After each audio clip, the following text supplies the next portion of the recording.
যদি হঠাৎ করে এমন খবর আসে বিশ্বের সবচেয়ে শক্তিশালী দেশ যুদ্ধবিরতিতে বাধ্য হয়েছে, আর সেটাও প্রতিপক্ষের শর্তে, তাহলে আপনি কি বিশ্বাস করবেন, নাকি ভাববেন এর পেছনে আরও বড় কোনো খেলা চলছে?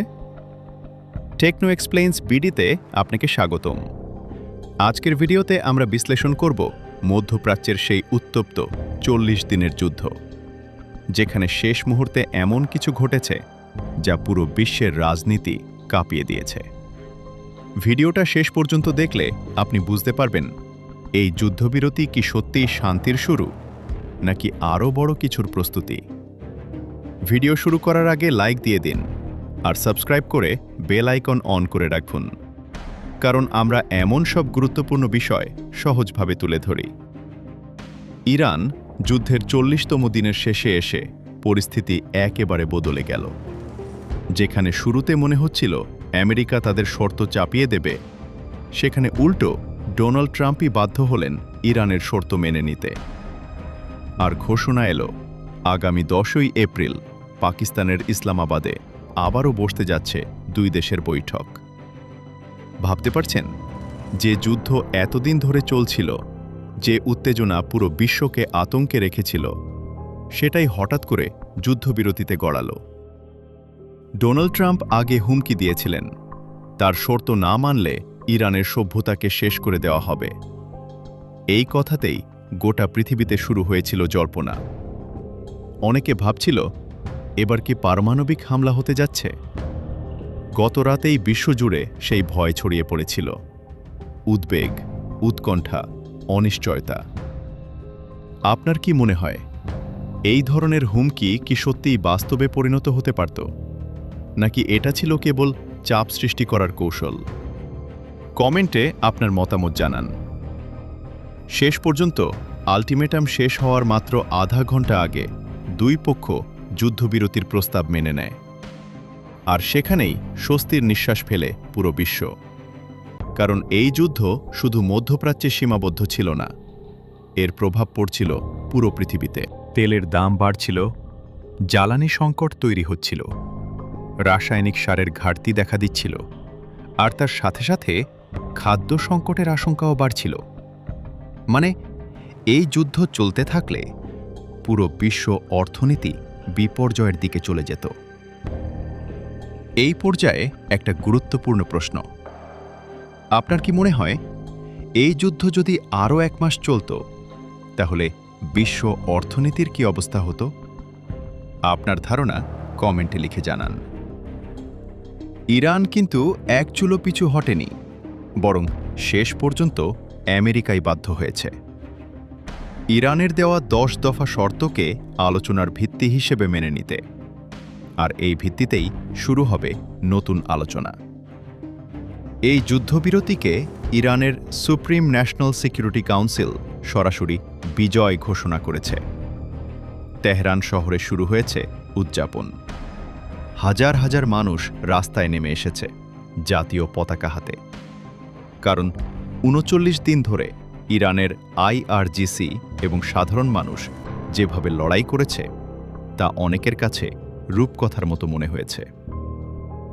এই জায়গায় একটা বিষয় পরিষ্কার, এই যুদ্ধ শুধু অস্ত্রের না, এটা ছিল মনোবল, কৌশল আর ধৈর্যের যুদ্ধ।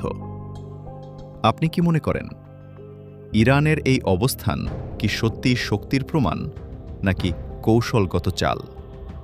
আপনার মতামত জানান। এখন আসি সবচেয়ে গুরুত্বপূর্ণ অংশে। ইরান যে 10 দফা শর্ত দিয়েছে, সেগুলোই আসল খেলা। প্রথম শর্ত, আমেরিকাকে প্রতিশ্রুতি দিতে হবে ভবিষ্যতে আর কখনো ইরানের উপর আক্রমণ করবে না। দ্বিতীয় শর্ত, হরমুজ প্রণালীর পূর্ণ নিয়ন্ত্রণ থাকবে ইরানের হাতে। তৃতীয় শর্ত, ইরানের ইউরেনিয়াম সমৃদ্ধিকরণ তাদের অধিকার। চতুর্থ শর্ত, সব প্রাইমারি স্যাংশন তুলে নিতে হবে। পঞ্চম শর্ত, সব সেকেন্ডারি স্যাংশনও বাতিল করতে হবে। এই জায়গায় একটু থামুন। আপনি কি বুঝতে পারছেন, এই শর্তগুলো মানে শুধু যুদ্ধ থামানো না, এটা পুরো শক্তির ভারসাম্য বদলে দেওয়ার মতো। ষষ্ঠ শর্ত, জাতিসংঘের সব রেজলিউশন বাতিল করতে হবে। সপ্তম শর্ত, IAEA এর সব বিধিনিষেধ তুলে নিতে হবে। অষ্টম শর্ত, ইরানের ক্ষয়ক্ষতির জন্য ক্ষতিপূরণ দিতে হবে। নবম শর্ত, মধ্যপ্রাচ্য থেকে মার্কিন সেনা প্রত্যাহার। দশম শর্ত, সব ফ্রন্টে যুদ্ধ বন্ধ। এখন বলুন, এই 10টা শর্ত আপনার কাছে কেমন মনে হচ্ছে? এটা কি সত্যিই বাস্তবসম্মত, নাকি এটা চাপ তৈরির জন্য বড় কৌশল? কমেন্টে লিখুন। সবচেয়ে গুরুত্বপূর্ণ বিষয়, হরমুজ প্রণালী। আমেরিকা বলছে এটি উন্মুক্ত হবে, কিন্তু ইরান বলছে নিয়ন্ত্রণ থাকবে তাদের হাতেই। মানে, পৃথিবীর সবচেয়ে গুরুত্বপূর্ণ তেলপথ এক দেশের নিয়ন্ত্রণে। এখন ভাবুন, এটা ভবিষ্যতে কত বড় প্রভাব ফেলতে পারে। ডোনাল্ড ট্রাম্প বলছেন এটা বিশ্ব শান্তির দিন। তিনি দাবি করছেন মধ্যপ্রাচ্যে স্বর্ণযুগ আসছে। কিন্তু বাস্তবতা কি এত সহজ? কারণ একই সময়ে আমেরিকার ভেতরেই তার বিরুদ্ধে ইমপিচমেন্টের দাবি উঠছে। যুদ্ধের সিদ্ধান্ত, ক্ষয়ক্ষতি সবকিছু নিয়েই প্রশ্ন উঠছে। এই পর্যায়ে একটা গুরুত্বপূর্ণ প্রশ্ন, আপনার কি মনে হয় এই যুদ্ধবিরতি দীর্ঘস্থায়ী হবে, নাকি 2 সপ্তাহ পর আবার শুরু হবে সংঘাত? আগামী 10ই এপ্রিল ইসলামাবাদে বসবে বৈঠক। এই বৈঠক নির্ধারণ করবে ভবিষ্যতে শান্তি হবে নাকি নতুন যুদ্ধ শুরু হবে। শেষ করার আগে একটা কথা, বিশ্ব রাজনীতিতে সবকিছু সরল না। যা আমরা দেখি তার পেছনে থাকে আরও বড় খেলা। টেকনো এক্সপ্লেইনস বিডিএর সাথে থাকার জন্য ধন্যবাদ। ভিডিও ভালো লাগলে লাইক দিন, শেয়ার করুন আর সাবস্ক্রাইব করে আমাদের সাথে থাকুন। আবার দেখা হবে নতুন বিশ্লেষণ নিয়ে।